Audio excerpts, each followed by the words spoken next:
What's up, good people? How you doing? Welcome back to Stock Up with Larry Jones. If you're new to the page, you already know what to do.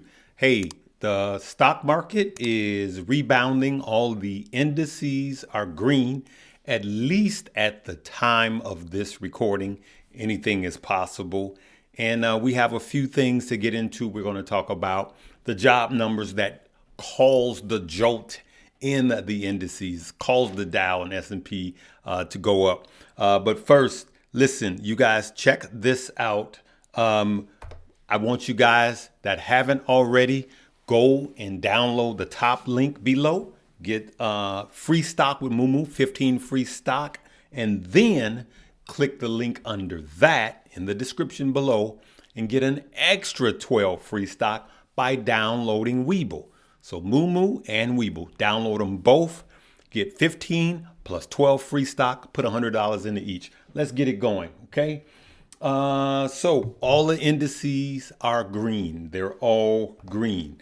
So what we have was unemployment rate is at 3.5%. We went over that this morning. So we're looking at unemployment at 3.5%, which is exactly where it was pre-COVID. All right. Here we go. The jobs creation for the month of December, 223,000. We continue to see these numbers get closer and closer to 200, but historically, these are still good numbers. And if we look at manufacturing payrolls increased about 8,000, darn close to expectations. 3.5% on the unemployment rate, 3.5%. That equals the best levels we've seen post-COVID, historically unbelievably good. And of course, if you're looking at the Fed, maybe it's unbelievably bad in that twisted relationship we now have due to the Fed raising rates, trying to slow down the economy. If we look at average hourly earnings, up 0.3%,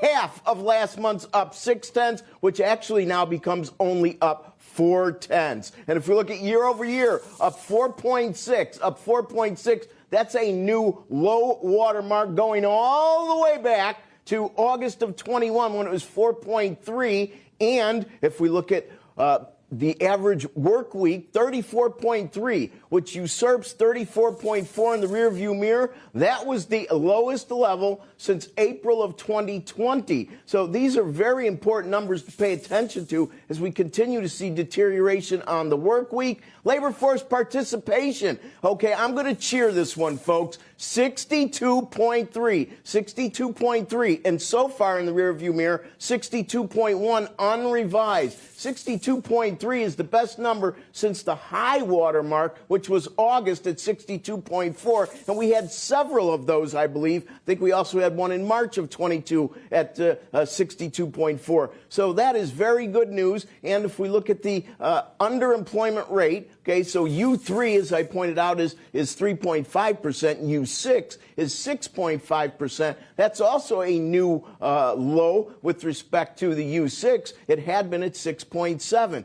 And just to let everybody know, the employment rate prior to the COVID was at 3.1%? I'm sorry, it was 3.5%. So we're exactly equal now. Wages were 3.1, and even though this wage number is definitely a bit of a disappointment, especially on the year-over-year number at 4.6, it's still light years above where we were pre-COVID. We need to keep that in context. So unemployment rate is a 3.5, right? Then unemployment, a lot of people expected it to be 3.7, but it came in, of course, at 3.5. There's a decrease in new jobs, right?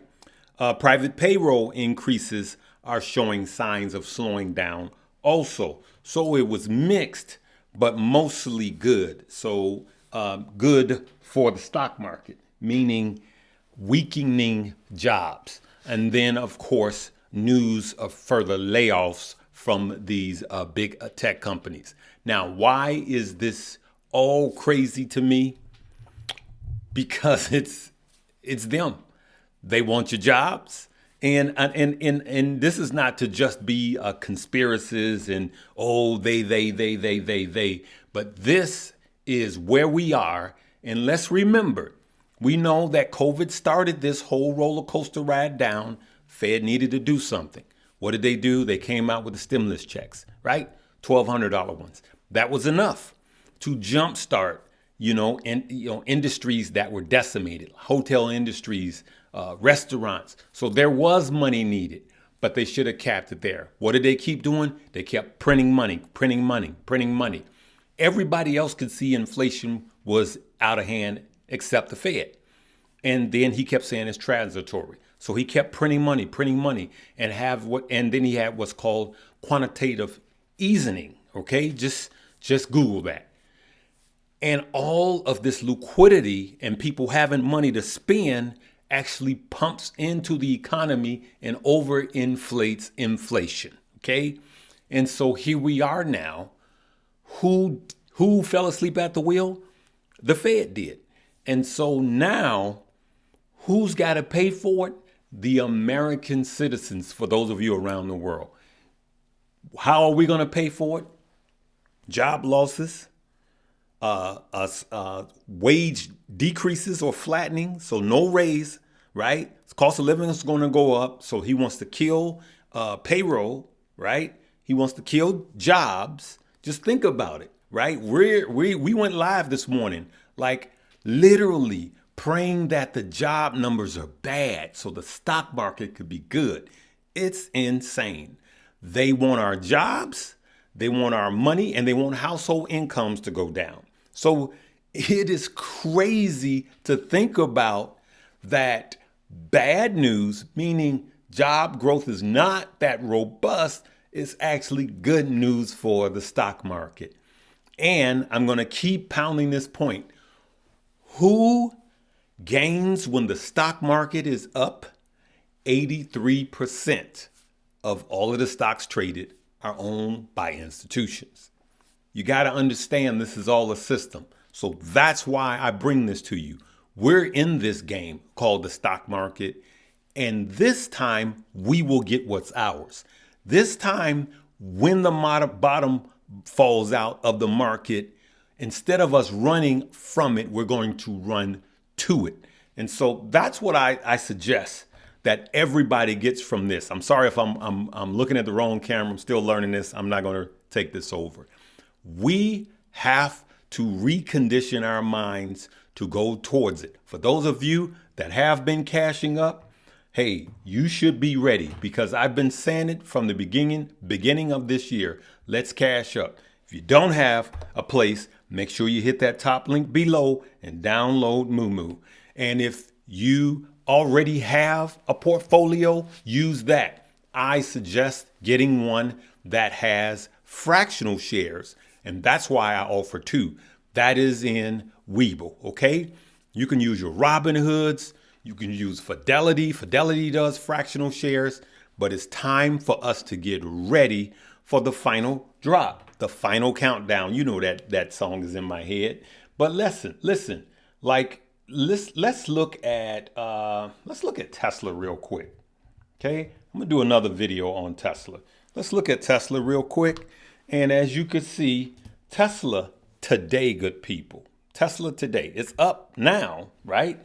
It was down in the pre-markets for those of you that were on live. Now, I'm just using this. This is not exact. Look at that. Look at that. Tesla.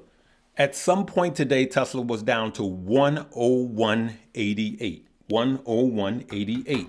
And remember, I told you guys, $100 is a psychological. Yeah, we know there's support at 65, right? Heart, there's heart support at 65. But, and I see, me personally, I see some support at 85, right? But I'm telling you that, and I said this last week, that 100 is a psychological support. And most people will say, Tesla's under $100. I need to buy some. And so you're going to see it hover around the $100 mark because it's just a psychological number. Just remember that. But those of you that are buying some Tesla today, you're fine. You'll be fine. You'll be fine. For those of you that may be lucky to buy it at 85 or 65, you're gonna be fine, because when it's $300, none of this will matter, right? But for those of you that were buying it at 350, that's when it's a tough pill to swallow, okay? Remember to check out the links below, good people. I'm sorry to be honest with you guys. I am on pain pills because I have a pinched nerve and sciatic. For those of you that know about that, tell me what you guys are doing because I have been in pain for the last 2 weeks. But I'm going to bring the best to you guys if I got to drag a leg, all right? I love you guys. We will see you. Hey, have a safe weekend. We'll see you later. Live, love, laugh, learn, and earn. See you later.